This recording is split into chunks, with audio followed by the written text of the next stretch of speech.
Narration या speech. किसी कथन या बात के कहने के तरीके को नरेशन या स्पीच कहते हैं। नरेशन या स्पीच दो प्रकार का होता है, डायरेक्ट स्पीच और इनडायरेक्ट स्पीच। डायरेक्ट स्पीच को प्रत्यक्ष कथन कहते हैं, जबकि इनडायरेक्ट स्पीच को अप्रत्यक्ष या परोक्ष कथन। नरेशन या स्पीच डायग्राम के माध्यम से देखिए दो प्रकार, डायरेक्ट और इनडायरेक्ट। अब हम देखेंगे डायरेक्ट स्पीच।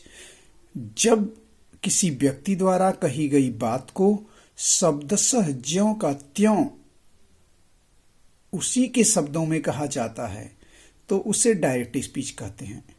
डायरेक्ट स्पीच में कही गई बात को डबल इन्वर्टेड कामा के अंदर लिखते हैं, जिसे रिपोर्टेड स्पीच कहते हैं, जबकि इन्वर्टेड कामा के बाहर वाले भाग को रिपोर्टिंग वर्ब कहते हैं। एग्जाम्पल के तौर पर Amrit says to me inverted comma में I am reading my book. Indirect speech. Indirect speech जब किसी व्यक्ति द्वारा कही गई बात को उसी के शब्दों में न कहकर उसे परिवर्तित करके कहा जाता है तो उसे इनडायरेक्ट स्पीच कहते हैं। डायरेक्ट से इनडायरेक्ट बनाने के नियम। नंबर 1, सर्वप्रथम इन्वर्टेड कामाज को हटा दिया जाता है। नंबर 2, इन्वर्टेड कामा को हटाकर उसके स्थान पर दैट लगा दिया जाता है। ऐसा परिवर्तन तब होता है जब रिपोर्टेड स्पीच असर्टिव हो। असर्टिव से तात्पर्य है अफर्मेटिव या निगेटिव। नेक्स्ट, इन्वर्टेड कामाज को हटाकर उसके स्थान पर इफ या वेदर लगा दिया जाता है जब रिपोर्टेड स्पीच इंट्रोगेटिव हो और उसका आरंभ हेल्पिंग वर्ब से हो। जब रिपोर्टेड स्पीच इंट्रोगेटिव हो और उसका आरंभ प्रश्नवाचक शब्द यानी क्वेश्चन वर्ड से हो तो इनडायरेक्ट बनाते समय न तो दैट का प्रयोग किया जाता है और न ही इफ या वेदर का, अपितु उसके स्थान पर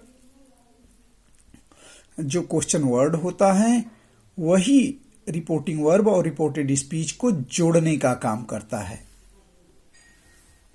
डायरेक्ट से इनडायरेक्ट बनाते समय रिपोर्टिंग वर्ब में निम्नलिखित परिवर्तन करते हैं। डायग्राम के माध्यम से देख लीजिए। जब रिपोर्टिंग वर्ब में निम्नलिखित परिवर्तन होगा जब रिपोर्टेड स्पीच असर्टिव हो। जैसे जब असर्टिव होगा तो से टू को टेल होगा, सेज टू को टेल्स हो जाएगा, सेड टू को टोल्ड हो जाएगा। बाकी से, सेज और सेड सेम टू सेम रहते हैं। इसी प्रकार जब रिपोर्टेड स्पीच इंट्रोगेटिव होगा तो इस प्रकार परिवर्तन हो जाएगा, सेड टू को आस्क्ड हो जाएगा, सेज टू को आस्क्स हो जाएगा और सेड टू को आस्क्ड हो जाएगा, सेड टू को आस्क। जबकि से, सेज और सेड सेम टू सेम वैसे ही रहेंगे।